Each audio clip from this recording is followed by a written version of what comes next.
Hello and welcome to another one of our video blogs from Else Solicitors. I'm Oliver, Head of Marketing, and I'm here with Kathryn Caple, Head of our Wills Probate team. We just thought we'd do a quick blog on lasting powers of attorney, what they are and kind of what's involved and why they're important to have in place. So kind of that really, Kathryn, if you just want to kind of explain, first of all, for those who don't know, what is a lasting power of attorney?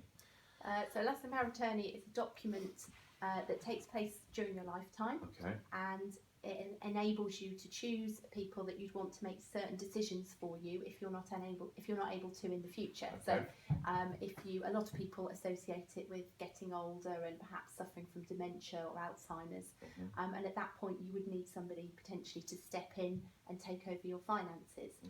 But actually we found that there's lots of situations where a lasting power of attorney can be useful. It's not just for people who are getting older.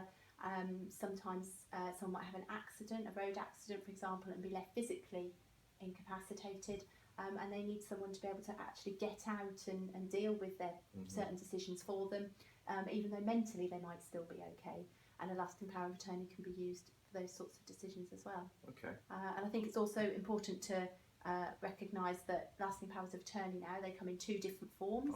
So you can have a lasting power of attorney that just deals with your financial decisions, and you can also have a lasting power of attorney that deals with health decisions and medical decisions.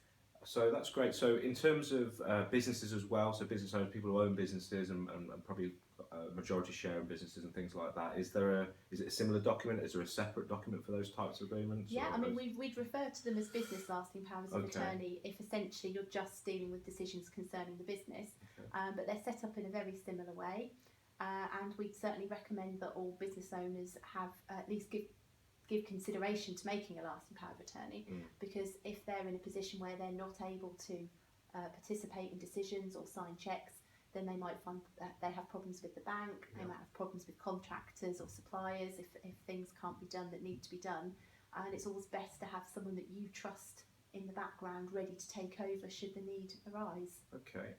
And just finally then, really just kind of explain a little bit about the process involved and how long does it take? Was it kind of vary depending on individual circumstances? Well, it depends. It can be fairly straightforward.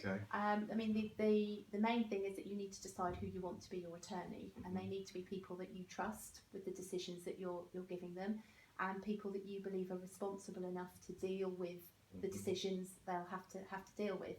And essentially, once we've got details of your attorneys, we will help you complete the forms, and then the forms go off to the Office of the Public Guardian to be registered. And that's the bit that can take a bit of time. So the registration at the moment is sort of taking between 6 and 8 weeks. But generally it's a fairly straightforward process, providing you've had a good careful think about who you want to be your attorneys to start with. Excellent. Thank you very much, Kathryn. So again, if you would just like any more information, we've got lots of sort of useful guides on our website in the About Us section, but by all means you can send us a message or even email Kathryn, and if anything you want to discuss or you've got any queries about it, then please feel free to get in touch. So once again, thank you very much, Kathryn. Thank you. Cheers.